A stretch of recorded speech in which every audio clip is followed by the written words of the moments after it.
सिंहासन चढ़ चला, कोई जात बंधा जंजीर। अपने अपने घरन की सब काहो को पीर, उन्हें पीर सब घरन की, तो जय जय श्री रघुवीर। राधे राधे कहत ही सब बाधा मिट जाए, कोटि जन्म की आपदा नाम लिए सो जाए।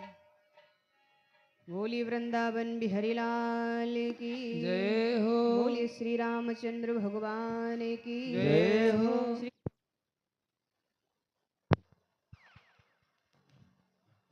यज्ञ पुरुष भगवान की जय हो। श्रीमद् भागवत महापुराण की जय हो। भक्त और भगवान की जय हो। समस्त देवी देवताओं की जय हो। ग्राम देवता की जय हो। क्षेत्र देवता की जय हो। अपने अपने माता पिता की जय हो। अपने अपने गुरुदेव भगवान की जय हो। बोलिए सदगुरुदेव भगवान की जय हो।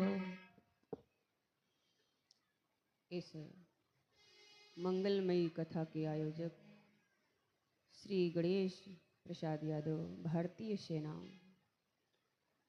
उनके साथ में उनका सहयोग दे रही धर्मपत्नी रामज्योति देवी जी, भैया हमारे निवेदक में हमारे भैया यजमान श्री विवेक कुमार यादव जी, कनीय विद्युत अभियंता ऊर्जा विभाग, इनके साथ में धर्म के साथ में इनका साथ दे रही धर्मपत्नी आरती कुमारी जी, समस्त ग्रामवासी व क्षेत्रवासी सभी के महान सहयोग से ये जो 9 दिवसीय कार्यक्रम का आयोजन किया गया, आज इस कथा का तीसरे दिवस की दोपहर कालीन बेला अपने समय से प्रारंभ है। धर्म पंडाल में उपस्थित दूर दूरांतर से आए हुए विद्वजन संत महात्मा एवं कथा के सुनने वाले भगवत प्रेमियों, सती सावित्री अनसुईया के पक्ष 9 पर चलने वाली देवेश्वरोपा माताएं बहनें, जहाँ तक हमारी आवाज़ पहुँच रही उन सभी भक्तजनों को हार्दिक अभिनंदन एवं वंदन। मंच के ऊपर विराजमान ठाकुर जी महाराज, धर्म मंच की मर्यादा का पालन करते हुए सभी की महान आत्माओं को अर्चन वंदन करते हुए अभी आप लोग भैया जी के मुखारबिंद से भजन के माध्यम से बड़े सुंदर भाव श्रवण कर रहे थे। अवसर प्रथम परमात्मा के चरणों में ध्यान, फिर उसके बाद में भगवान की पावन चर्चा की ओर चलने का प्रयास। बोलिए शंकर भगवान की जय हो। तो भजन श्याम सुंदर का, भजन श्याम सुंदर का जो करते रहोगे, जो करते रहोगे तो संसार सागर से तरते रहोगे। भजन श्याम सुंदर का जो करते रहोगे, जो करते रहोगे तो संसार सागर से तरते रहोगे। भजन श्याम सुंदर का जो करते रहोगे, जो करते रहोगे तो संसार सागर से तरते रहोगे। भजन श्याम सुंदर का जो करते रहोगे, जो करते रहोगे तो संसार सागर से तरते रहोगे। भजन श्याम सुंदर का जो करते रहोगे, जो करते रहोगे तो संसार सागर से तरते रहोगे। भजन श्याम सुंदर का जो करते रहोगे, जो करते रहोगे तो संसार सागर से तरते रहोगे। भजन श्याम सुंदर का जो करते रहोगे, जो करते रहोगे, तो संसार सागर से करते रहोगे। हाँ कृपानाथ बेशक मिलेगी किसी दिन, कृपानाथ बेशक मिलेगी किसी दिन, कृपानाथ बेशक मिलेगी किसी दिन। ओ कृपानाथ बेशक मिलेगी किसी दिन, कृपानाथ बेशक मिलेगी किसी दिन, कृपानाथ बेशक मिलेगी किसी दिन। तो कृपानाथ बेशक मिलेगी किसी दिन, मिलेगी किसी दिन, जो सत्संग पथ से गुजरते रहोगे। कृपानाथ बेशक मिलेगी किसी दिन, मिलेगी किसी दिन, जो सत्संग पथ से गुजरते रहोगे। कृपानाथ बेशक मिलेगी किसी दिन, मिलेगी किसी दिन, जो सत्संग पथ से गुजरते रहोगे। हाँ चढ़ोगे हृदय पर सभी के सदा तुम, चढ़ोगे हृदय पर सभी के सदा तुम, चढ़ोगे हृदय पर सभी के सदा तुम। हो चढ़ोगे हृदय पर सभी के सदा तुम, चढ़ोगे हृदय पर सभी के सदा तुम, चढ़ोगे हृदय पर सभी के सदा तुम। तो चढ़ोगे हृदय पर सभी के सदा तुम, सभी के सदा तुम, जो अभिमान गिरी से उतरते रहोगे। चढ़ोगे हृदय पर सभी के सदा तुम, सभी के सदा तुम, जो अभिमान गिरी से उतरते रहोगे। चढ़ोगे हृदय पर सभी के सदा तुम, सभी के सदा तुम, जो अभिमान गिरी से उतरते रहोगे। हाँ न होगा कभी कलेश जीवन में तेरे, न होगा कभी कलेश जीवन में तेरे, न होगा कभी कलेश जीवन में तेरे। ओ न होगा कभी क्लेश जीवन में तेरे, न होगा कभी कलेश जीवन में तेरे, न होगा कभी कलेश जीवन में तेरे। तो न होगा कभी क्लेश जय हो जीवन में तेरे, ये जीवन में तेरे, जो अपनी बढ़ाई से डरते रहोगे। न होगा कभी कलेश जीवन में तेरे, जीवन में तेरे, जो अपनी बढ़ाई से डरते रहोगे।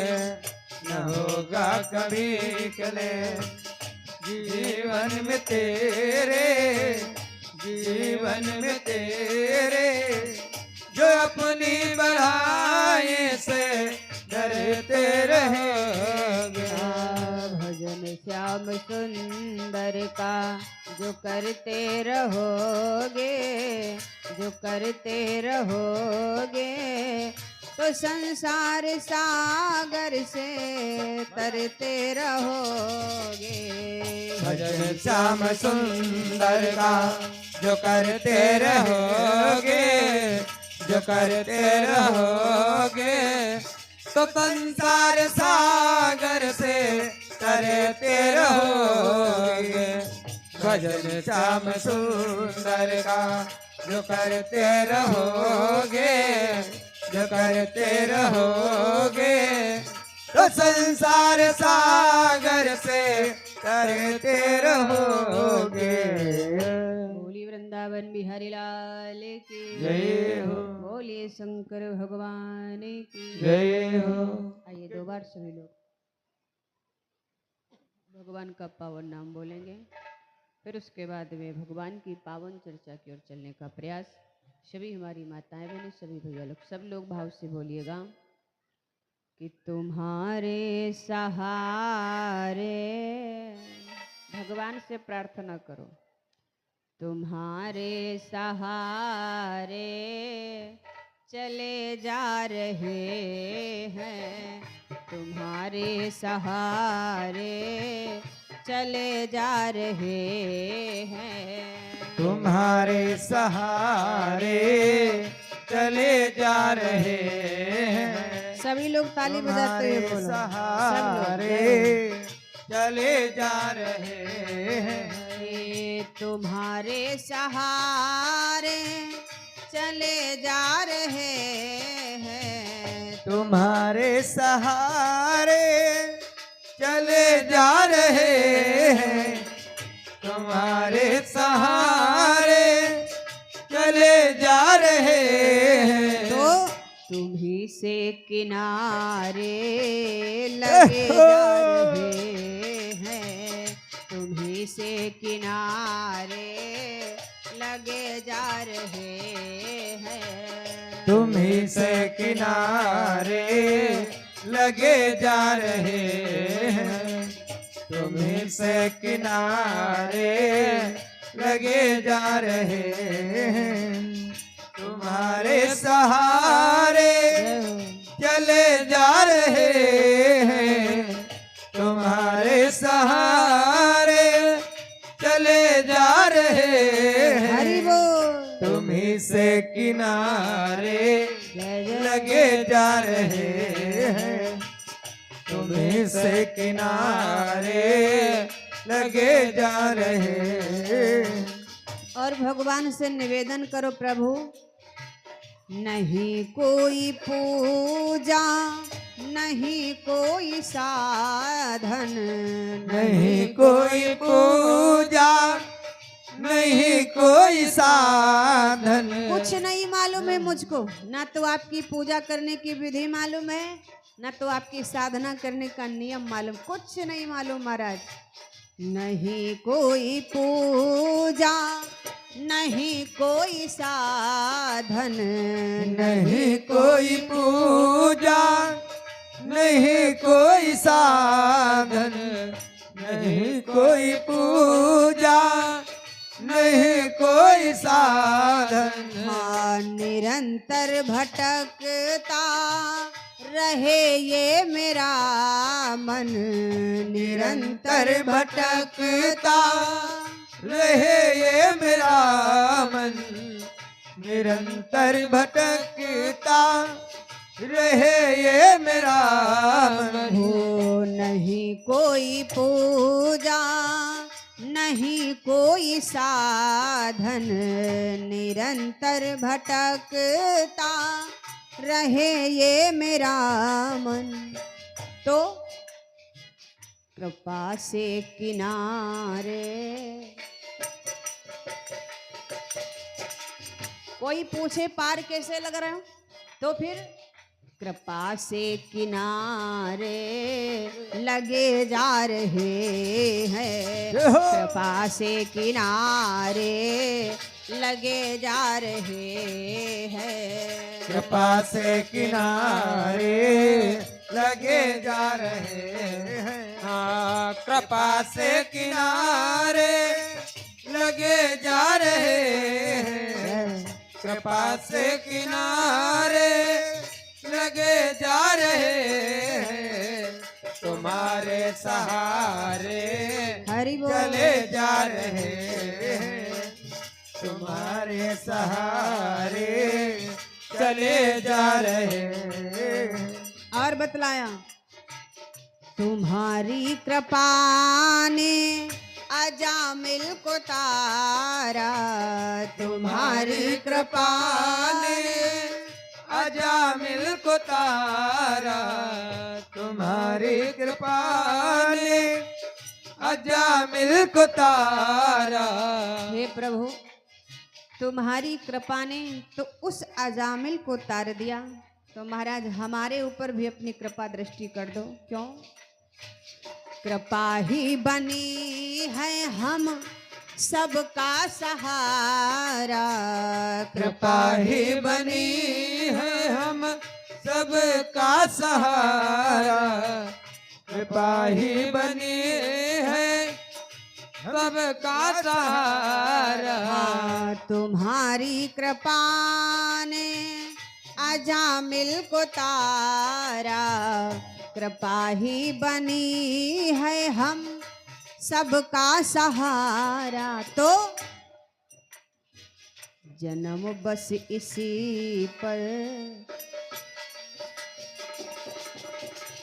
जन्म बस इसी पर लिए जा रहे हैं, जन्म बस इसी पर लिए जा रहे हैं, जन्म बस इसी पर लिए जा रहे हैं, वे जन्म बस इसी पर लिए जा रहे हैं, जन्म बस इसी पर लिए जा रहे हैं, तुम्हारे सहारे चले जा रहे हैं, हो तुम्हारे सहारे चले जा रहे हैं। हाँ, तुम्हारे सहारे चले जा रहे हैं, तुम्हारे सहारे चले जा रहे हैं।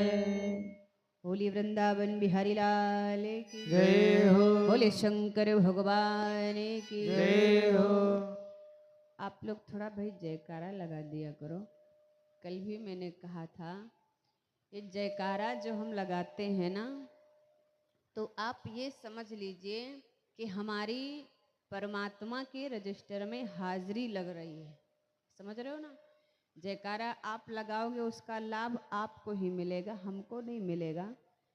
क्योंकि कहते हैं कि जब हम जयकारा लगाते हैं, हमारे जयकारे की आवाज़ जब परमात्मा के कानों में जाती है, तो एक बार भगवान सोचता है कि हमारे दरबार में इतने श्रोतागण हमारी कथा को श्रवण कर रहे हैं, तो उन पर तो हमारी कृपा जरूर होनी चाहिए, उन पर तो मेरी कृपा जरूर होनी चाहिए। इसलिए सभी लोग जयकारा बोल दिया करो। जब जयकारा बुलवाया जाए तो जयकारा बोलो, और जब संकीर्तन करवाया जाए तो सभी लोग ताली बजाते हुए संकीर्तन भी करो। ये बहुत जरूरी, कथा में दो चीज़ें तो बहुत ज़रूरी हैं, एक तो ताली और दूसरे जयकारा। तो इसलिए सभी भैया लोग हमारे हाथ उठा करके जयकारा लगाएंगे, और हमारी माताएं बहनें जो हैं ये हाथ नहीं उठाएंगी, आप लोग केवल हाथ जोड़ के जयकारा लगाओगी। तो सभी लोग बोलेंगे, बोले यज्ञ पुरुष भगवान की जय हो, श्रीमद् भागवत महापुराण की जय हो। हाँ, जयकारा बहुत जरूरी है। आइए चलते हैं परमात्मा की पावन चर्चा की ओर।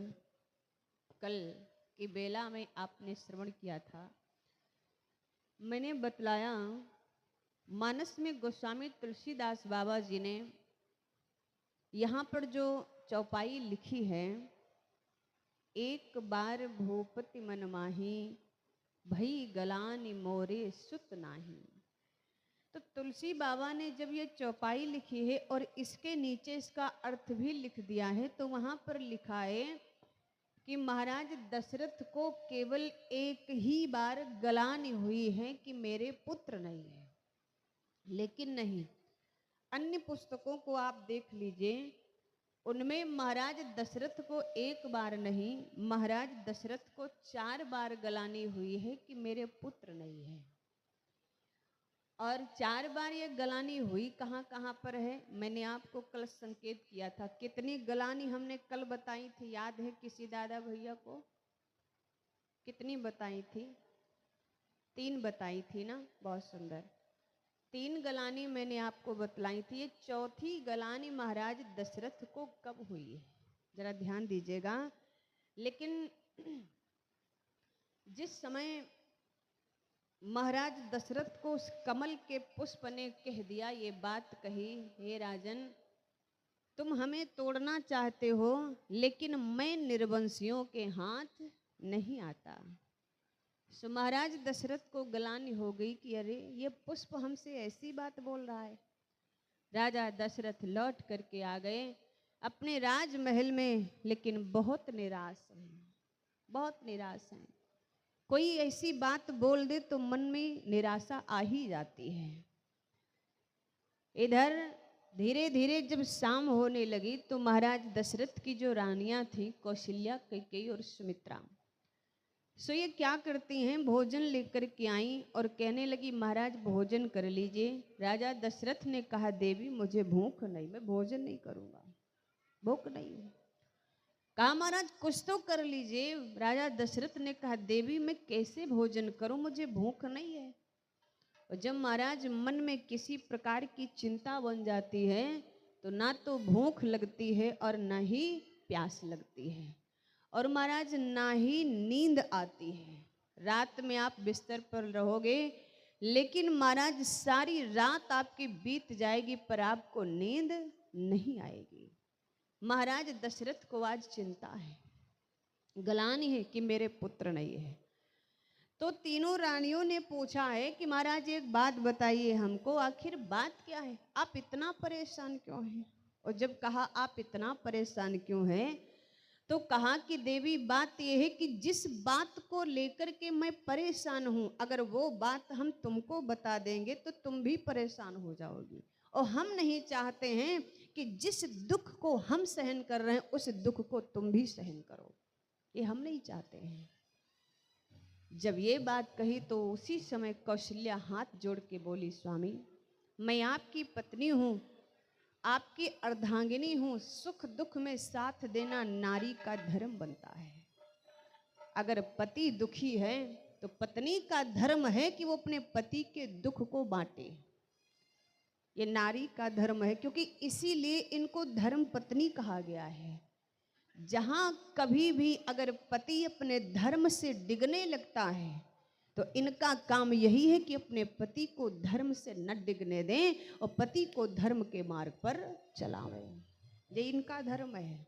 इसीलिए इनको कहा गया है पतिव्रता, धर्म इनको निभाया गया है, इसीलिए इनको धर्म पत्नी कहते हैं। हमेशा ये साथ देती, सुख दुख में साथ दे, चाहे सुख हो चाहे दुख हो, हर चीज में ये भाग ले। कौशल्या ने कहा मैं आपकी पत्नी हूँ महाराज, सुख दुख में साथ देना हमारा धर्म बनता है, इसलिए आप मुझको बताइए क्या दुख है। और जब बहुत पूछा है ना, तब जाकर के राजा दशरथ ने कहा देवी बात ये है कि हमारी आयु जो है 60,000 वर्ष की हो गई, लेकिन अभी तक हमारे कोई पुत्र नहीं है, कोई पुत्र नहीं। 60,000 वर्ष की आयु, जरा विचार करिएगा। जब ये बात कही है राजा दशरथ ने कहा मेरे मरने के बाद भला इस राज्य को कौन चलाएगा? मुझे लगता है कि जब मैं मर जाऊंगा तो ये सूर्य वंश समाप्त हो जाएगा, कौन चलाएगा? पुत्र तो है नहीं, कैसे वंशावली चलेगी? और जब ये बात सुनी है तो दुख हुआ है। किसको दुख हुआ है? तीनों रानियों को दुख हुआ है। तो बोली है कि महाराज आप फिर यहाँ क्यों बैठे हैं, आप अपने गुरु जी के पास चले जाइए ना, वो आपकी जरूर कोई ना कोई सहायता करेंगे। कुल गुरु हैं, और कुल गुरु उससे कहते हैं महाराज, एक तो कुल गुरु हैं और दूसरे त्रिकालदर्शी हैं। त्रिकालदर्शी का अर्थ है जिसे तीनों कालों का ज्ञान हो, उसे त्रिकालदर्शी कहते हैं, भूतकाल, भविष्यकाल और वर्तमान काल। वशिष्ठ जी महाराज जो हैं त्रिकालदर्शी हैं, कहा महाराज उनके पास चले जाइए। तो कहा देवी जाऊंगा पर आज नहीं जाऊंगा, आज नहीं जाऊंगा, बैठे रहे। अब इधर तीनों रानियां जो थी वो वहां से चली आई, आकर के आंगन के बीच बैठ करके और एकदम से तीनों रानियां रोने लगी। और रोते रोते क्या बोली है जरा विचार करिएगा। इधर महाराज दशरथ दुखी हैं और उधर तीनों रानियां भी दुखी हो गई। और वो पत्नी ही क्या है जो पति के दुख को सुन करके दुखी ना हो, तो पत्नी ही क्या है। तीनों रानियां दुखी हो गईं और दुखी होकर के रोने लगी। रो करके बोली है क्या कि बहुत बरस के रे पहले सो राजा राहई, दशरथ अयोध्या राहई नगरी हो। रामा बहुत बरस के रे पहले सो राजा राहई, दशरथ अयोध्या राहई नगरी हो। रामा बहुत बरस के रे पहले सो राजा रहे, दशरथ अयोध्या रहे नगरी हो। रामा बहुत बरस के रे पहले सो राजा रहे, नगरी अयोध्या रहे नगरी हो। हाँ इसे बैठी हैं सब मेले, ऐसे बैठी हैं सब मेले। रानी माना है माना सोचई, माना है माना सोचई हो। ऐसे बैठी है सब मिले, रानी माना है माना सोचई, माना है माना सोचई हो। ऐसे बैठी है सब मिले, रानी माना है माना सोचई, माना है माना सोचई हो। अब तो चौथो तो पानाया बा, अब तो चौथो तो पानाया बा। लगी है सो राजा बनई, जय है हाँ राजा बनई जय है हो। अब तो पाना जाबा, लगी है सो राजा बना, जय है सो राजा बना जय है हो। अब तो पाना जाबा, लगी है सो राजा बना, जय है सो राजा बना जय है हो। ऐसन भारी है राजिया, ऐसन भारी है राजिया। योध्या का कौनो चा लई हाई, कौनो चा लई हाई हो। ऐसा भारी है राजिया, योद्धा का कौनो चा लई है का कौनो चा लई है। ऐसा भारी है राजिया, योद्धा का कौनो चा लई है।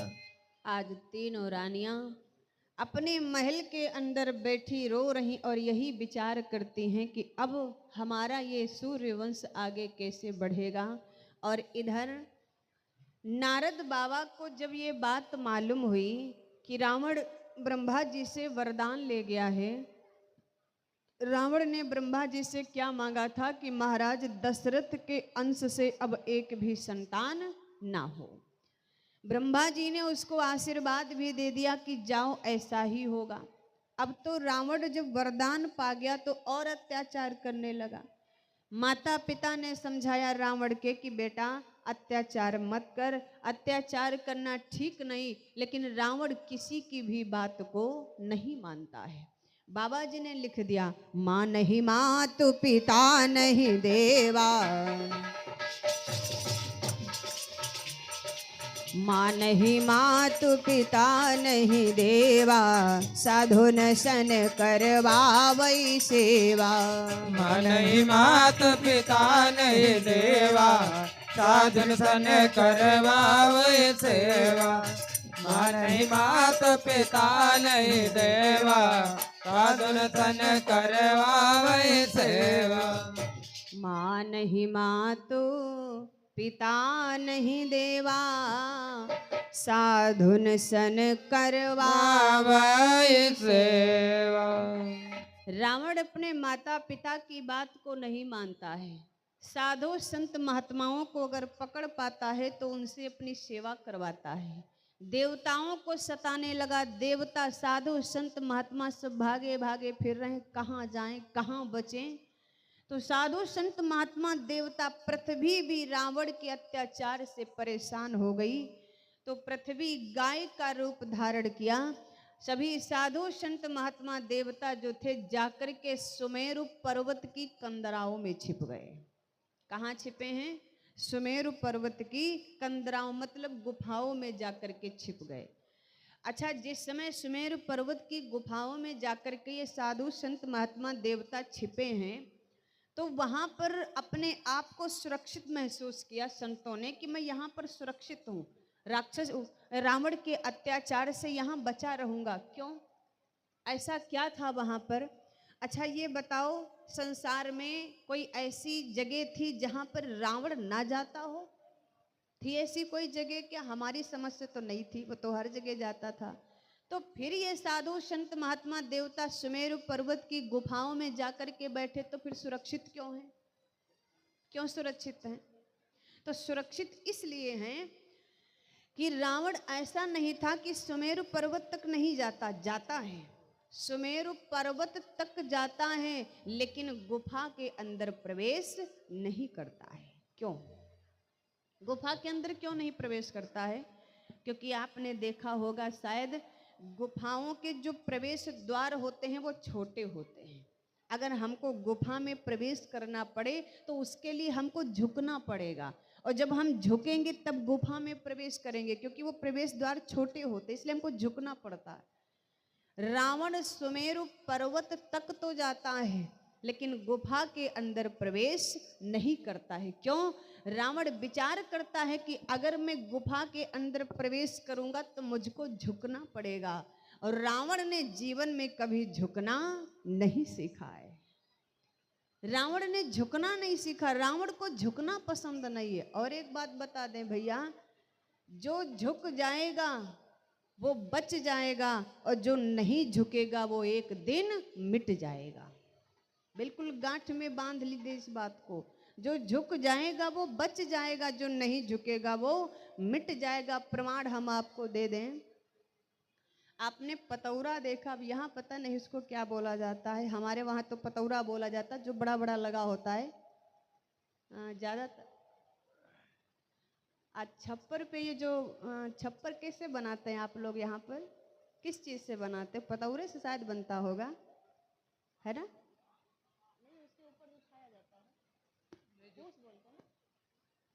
फूस बोलते हैं ना उसको? अच्छा चलो ठीक है, आपके यहाँ जो बोला जाता है हमको नहीं पता है, पर हमारे वहाँ उसको पतौरा बोला जाता है। तो आपने देखा होगा ये पतौरा जो होता है बहुत बड़ा बड़ा होता है, लेकिन जब आंधी चलती है जोर से, जब आंधी चलती है तो पतौरा क्या करता है? झुक जाता है, पृथ्वी को पकड़ लेता, झुक जाता है। और कितनी तेज आंधी हो, वो आंधी महाराज चलती चली जाती है, लेकिन पतौरे का बाल बांका नहीं होता है ना। अच्छा, जब आंधी चली जाती तो उसके बाद में पतौरा फिर अपनी जगह पर खड़ा हो जाता है। आपने लिप्टिस के पेड़ देखे होंगे, लिप्टिस जानते हो ना? हाँ, सब कहीं पाई जाती है। सो लिप्टिस के पेड़ आपने देखे होंगे, जब तेज आंधी चलती है तो लिप्टिस के पेड़ क्या करते? झुकते नहीं है, वो अकड़े मकड़े खड़े रहते हैं महाराज। खड़े रहते कि नहीं? लिप्टिस के पेड़ अकड़े मकड़े खड़े रहते। तो होता क्या है कि जब आंधी जोर से चलती तो कहीं तो बीच से टूट के गिर जाते हैं और कहीं तो जड़ से उखड़ के पलट जाते हैं। देखा है ना? तो ये क्या है? ये यही है कि जो झुक गया वो बच गया।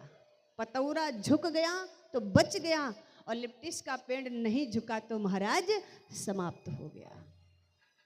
कहने का भाव यही है कि जो झुक जाएगा वो बच जाएगा, और जो नहीं झुकेगा वो मिट जाएगा। रावण सुमेरु पर्वत तक तो जाता है लेकिन गुफा के अंदर प्रवेश नहीं करता है, और दूर ही से आवाज लगा देता है कि बैठे रहो, संतों से कहता, देवताओं से कहता है, बैठे रहो महाराज गुफा में। कब तक बैठे रहोगे? और जिस दिन गुफा के बाहर निकले और हमारे हाथ लग गए ना, उसी दिन बताऊंगा। और इतना कह करके वहां से चला जाता। लेकिन दिन में महाराज 10 बार चक्कर तो लगाता है। हाँ, अब देवता उसमें भी महाराज बैठे हैं, लेकिन दहशत फिर भी रावण की भरी हुई है कि कहीं दादा उसके हाथ न लग जाएं। अगर कहीं उसके हाथ लग गए तब तो बड़ी आफत हो जाएगी। तो बैठे हैं वहां पर। अच्छा, साधु संत महात्मा देवता सोचने लगे कि यहाँ पर कब तक बैठे रहेंगे। भैया, जैसे 2-4 दिन की बात हो तो इंसान कष्ट में भी सह लेगा, लेकिन अगर उसको पता लगे कि पूरा जीवन ही ऐसे व्यतीत करना है तो बोलो क्या वो सह पाएगा? अब देवताओं ने विचार किया कि यहाँ पर हम कब तक बैठे रहेंगे। तो कहा क्या करें। देवताओं ने विचार किया कि हम सबके जो राजा हैं, देवताओं के राजा कौन हैं? इंद्र है ना। देवताओं के राजा इंद्र है। सभी देवताओं ने विचार किया चलो इंद्र को बुलाते हैं और उनसे अपनी समस्या कहते हैं, वो हम सबकी मदद करेंगे, सहायता करेंगे।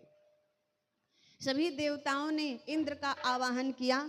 इंद्र उसी सभा में आ गए, जैसे वो गुफा में आ गए। जैसे गुफा में आए, कहने लगे बोलो भैया क्या बात है, क्यों हमको यहाँ पर बुलाए? तो सभी देवता हाथ जोड़ करके बोले, महाराज आप हम सबके राजा हो, देवताओं के आप राजा हो, तो आपका धर्म ये बनता है कि हम लोगों की रक्षा करो। इंद्र ने कहा बात क्या है? देवताओं ने कहा बात यह है कि रावण के अत्याचार से हम इस गुफा में बैठे हैं। हम स्वतंत्र घूम नहीं सकते हैं, स्वतंत्र रह नहीं सकते हैं। धिक्कार है ऐसे जीवन को, और आप जैसे होते हुए भी आज मुझे कष्ट मिल रहा है। तो उस रावण से मेरी रक्षा करो, जाकर के उससे युद्ध करो। तो इंद्र बोले सुनो भैया, जो हालत तुम्हारी है वही हालत हमारी भी है। जो हालत तुम्हारी है वो हालत मेरी भी है। अगर तुम उस रावण से डरते हो तो हम भी उस रावण से डरते